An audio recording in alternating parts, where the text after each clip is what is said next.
Hello and welcome back here. So we've given this side of the house a few days to dry out here, and as you can see, it's dried out here. So again, this is the T111, the plywood tongue and groove siding, and obviously we see the paint. The paint is starting to peel here. So you want to get rid of the loose and peeling paint here, and I'm just going to use my 5-in-1 tool here to do this, and just go gently on like the surface here, because this plywood is so old and dry that if you go too hard, then you're going to cause more of the peeling. And like the reason why you don't want to use a palm sander on this stuff right here is because the grain, or where it starts to split, it has warped it. So you have a lot of high spots here, and if you use a sander, then it's going to tear into that. It's going to make life worse for you. So just try to get off as many of like the loose and peeling paint as possible with this 5-in-1 tool. And again, the primer that I'm going to use for this is a specialty primer that is designed to, it's very thick, and it's the Peel Stop made by Zinsser, and it's specifically designed to go over and seal in all the loose ends of the paint, so it binds it down and it seals it down. And the primer, it creates a surface, or you resurface it, and then you apply the top coat to the primer instead of applying the top coat directly to this weathered wood surface with the peeling paint and stuff like that. Okay, and then once you're done with the scraping, I have a piece of sandpaper right here, and this is 50 grit, and it's the Gator Grit sandpaper. And I like to just use this, and I fold it in a 2/3 here, and I keep it in my back pocket. So it's always good to have this on you, and I just give the surface a light sand too. After you're done with that, but I have a lot more of this to do here. Okay, so that's that. And now next we're gonna come over here to the door casing, and I would like the camera to get close here. So like, remember a few days ago when I pressure washed this here, and I was talking about the mill glaze. You can see in this stuff, it sands right off here. Okay, and you want to sand that down here, and if you don't want to do that, you can also use a palm sander right here. Okay, that's going to take care of the bulk of this. And the sandpaper that I have on this is a 60 grit, and it's by Norton Pro Sand. Okay. And I cut off a square and I attach it to the palm sander, and this is a Makita palm sander. So I'm just going to do a little section here. So I'm just going to turn it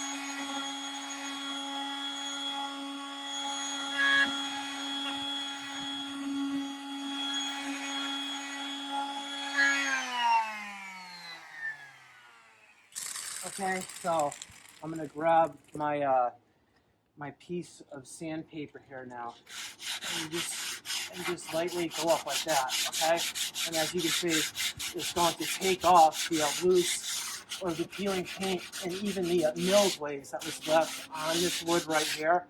Now, whenever you're using a sander for this right here, just make sure that you don't sand into the reveal of like the wood here. So just be careful So that's going to take care of this here.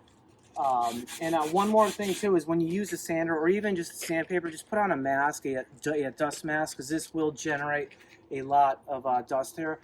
So next we're going to start with the priming of the T111 siding. So we'll see you on the next one.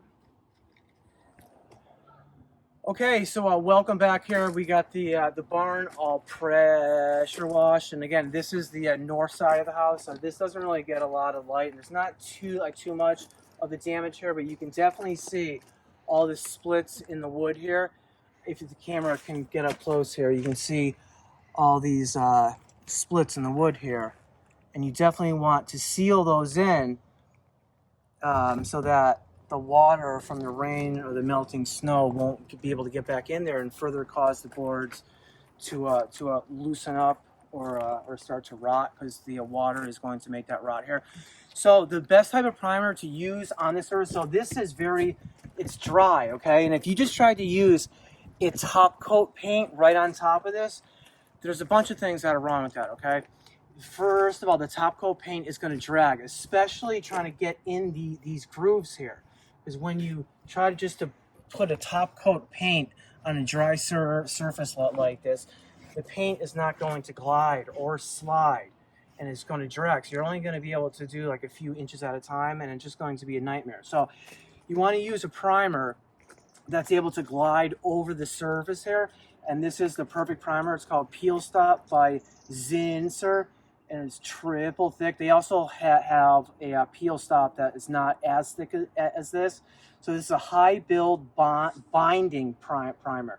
And what I mean by the binding primer is that this primer is basically like a liquid caulk, okay? So if you have any loose paint, loose fragmented paint after you sand, or some paint that is unfurling, you put this stuff on top of it, and it seals in and locks down the surface here, and it builds up the surface too.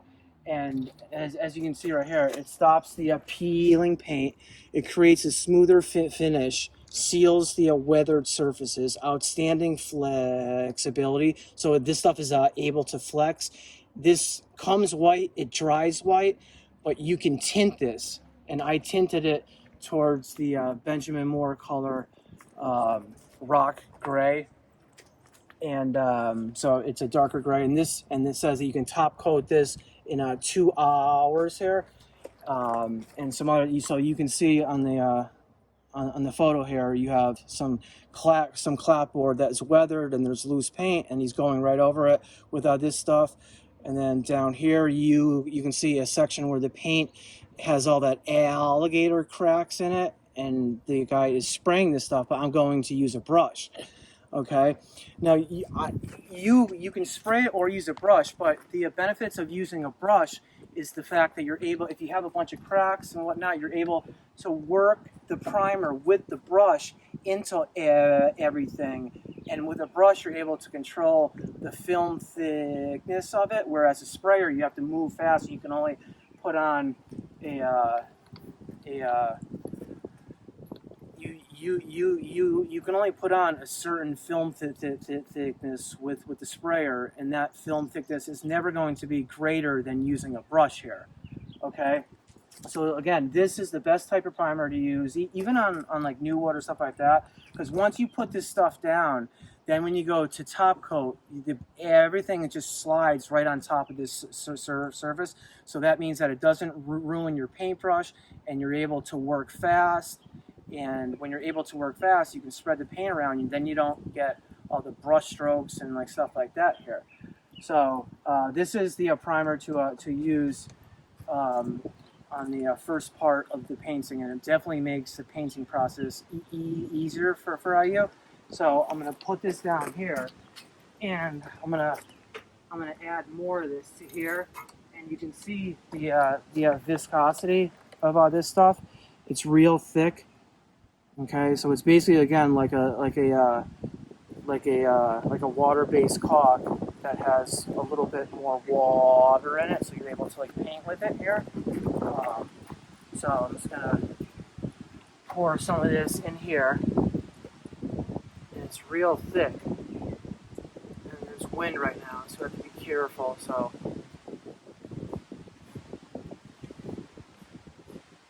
And another great thing about the peel stop is that when you're done with the priming and it's time for a cleanup, this stuff cleans up real easy from like your paintbrush.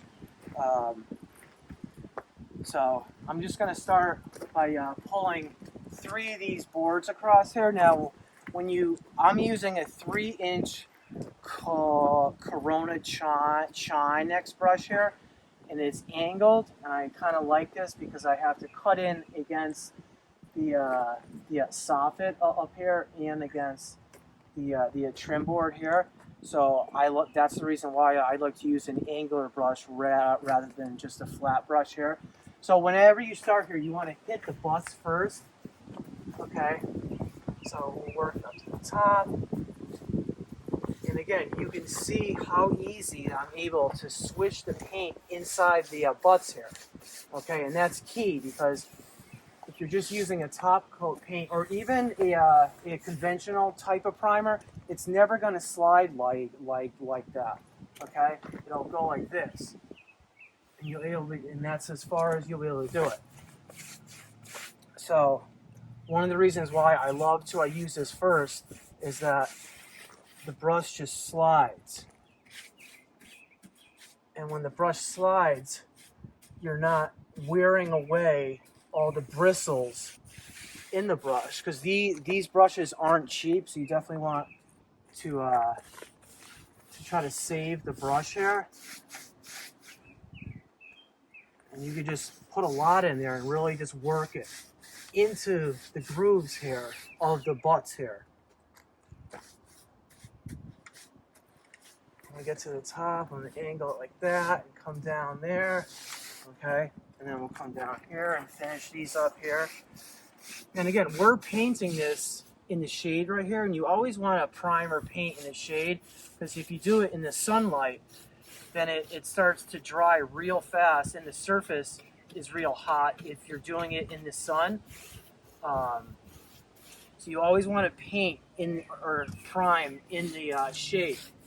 So that way you're not going to get a lap mark, and the paint's not going to dry all over your brush, because that's another thing too. If you paint in the sun, then the paint or primer is going to dry all over your brush, and then once it dries on the brush, then it starts to leave lines and whatnot, and you don't want to deal with that. So we'll bring these down here. And when you do the butts, like put a lot on, like really swoosh it around, or move it around. So now I'll come back here and look to see if I got everything. And there's a part right there that I missed here, so I'll just simply put some more of this here to take care of that there. Okay, that looks good there. Now the angle brush is really going to come in handy right here, because I have to cut in against the trim here. Okay. And you can see how easy it is for me to pull down and cut right against the side of the trim here.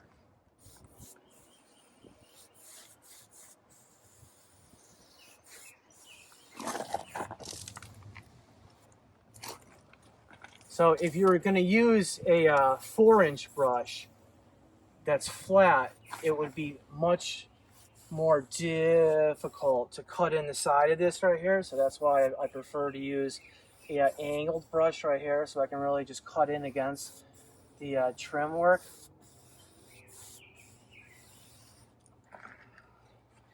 And this board down here is starting to fail because it's so low to the ground. It's below the freeze line here. So this is something that you would want to replace in the first place. But we'll just apply this primer to it. And okay, so that takes care of that right there. Now what I'm going to talk about is doing the face here. And you already saw the amount of cracks that are within the side of the plywood here. So again, this primer is great to fill in those cracks here. And on this board right here, there isn't a lot of cracks. So there's a few down here, but we'll focus in on these right here. So with the brush here, I'm working it in all those cracks there. So it seals in the voids so that the rain or melting snow won't be able to get in there. And it may be easier sometimes to go left to right to really force this primer into all the cracks. Okay, so once it's like that, then I'll go up, go up, go up, and then I'll come from the top here. And so I have a lot of paint on my brush here, and I'll get rid of the paint down here before I come up here. Okay, and I'll just work it and just bend the bristles into the top, and then come down.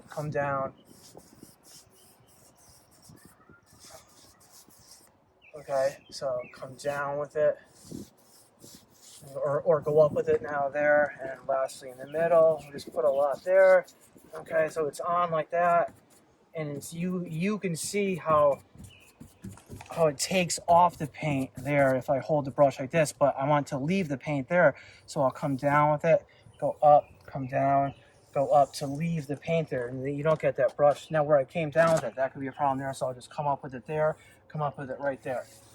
Okay, and lastly, we'll come to this board right here, and again, I'm going to work the paint off the brush there, and slightly force the bristles up into where it starts to meet the soffit there. Okay, so I'm happy with that there. I'll come up and come down, come up and come down. I started to take away the paint there, so I'll leave it and just go slow right there.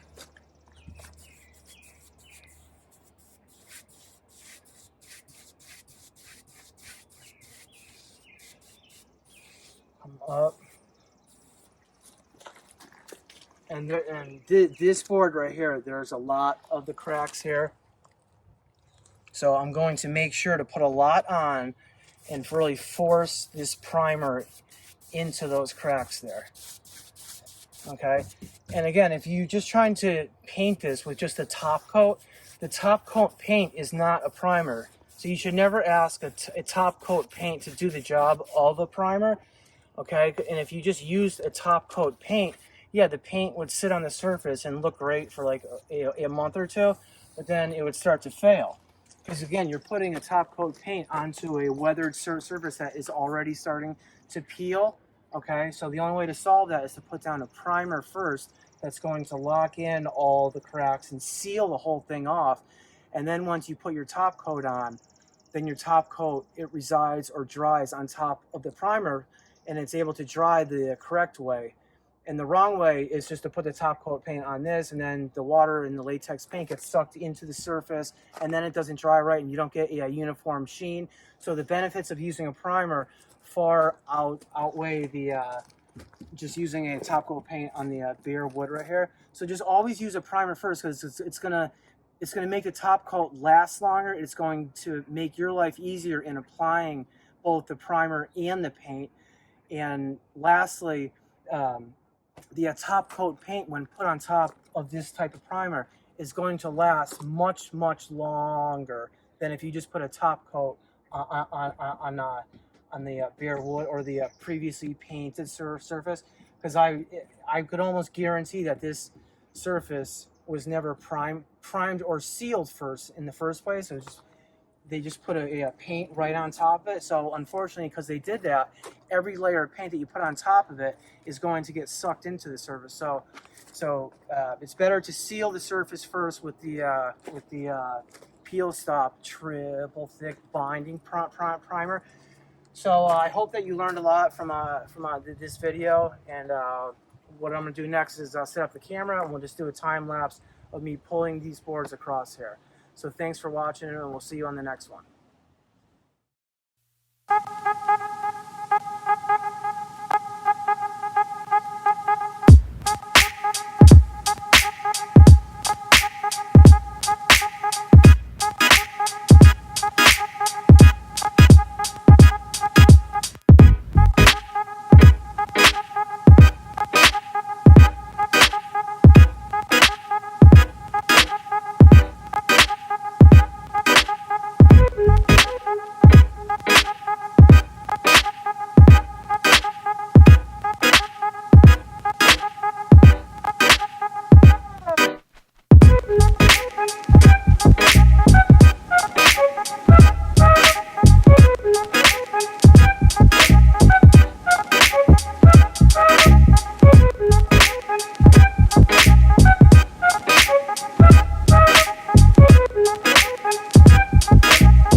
right, so we're back here, and in this video we're going to be showcasing this primer right here. It's the Peel Stop Triple Thick High Build Bonding Primer.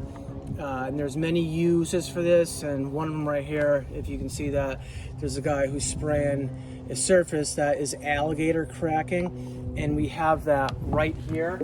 And if the camera could get in close here, you can see it looks like there's like cubes. There's a bunch of tiny cubes, and there's a bunch of cracks that go up in horizontal here, and this primer again is so thick that it goes over the surface, it resurfaces it, and and fills in all the tiny cracks and whatnot to it, and so basically what you're doing is you're trying to recreate a smooth surface on top of this porous alligator surface right here. So again, it's never a good idea to paint or to prime in the direct sunlight, but for the video here, we're going to do that because I want the sunlight to show the cracks and whatnot. And also, this surface right here, it faces the west, so it gets a lot of sun exposure, and this is really, really dry right now. So you definitely want to use a primer that's going to be able to glide over this. If you don't, then the primer or the paint is going to drag here. So we're going to start with the butts here, and you can see how this just glides right in there. Okay, so there's not a lot of surface friction here, and that's what you want when you paint. So that takes care of that butt there. Come over here and really put a lot. I'm dabbing up here, and I'm putting a lot on my brush. I'm just letting my brush glide into the butt joints here. Now the butt joints are the toughest parts to paint because it's so dry, and you have to get the bristles into the contours of the groove there. Okay, now I'll just look over and I see that I missed a spot, so I'll just dab up there. Okay, and that's going to take care of that there. Okay, so now we'll start over here, and you can see how I put this on here. I just put a lot, and I'm really working the bristles into all of the cracks here. And the cracks go horizontal and vertical here, and then just lay the paint off going up there. Okay, and when I'm putting this on, I can feel it getting sucked into the surface here. Because we're painting in the sun, and B, the last time that it was painted was a long time ago, so the surface is extremely absorbent here. And again, this primer, it works wonders on this type of siding. This type of siding is a T111. It's like plywood, and it's tongue and groove. So if you put this stuff up, this is the best primer to use to seal it in the first place, and then you want to apply the top coat paint on last. But make sure that you prime it first, and when you prime it first, it's going to seal it. And when it's sealed, then your top coat is able just to glide on top of the primer, and the top coat is able to do its job.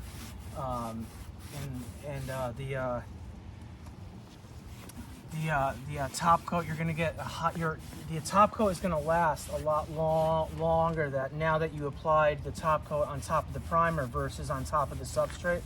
And again, the substrate is a T111. Okay, so at the bottom here, I'll go from left to right, and then up and down, and feather it back into what I just did right there.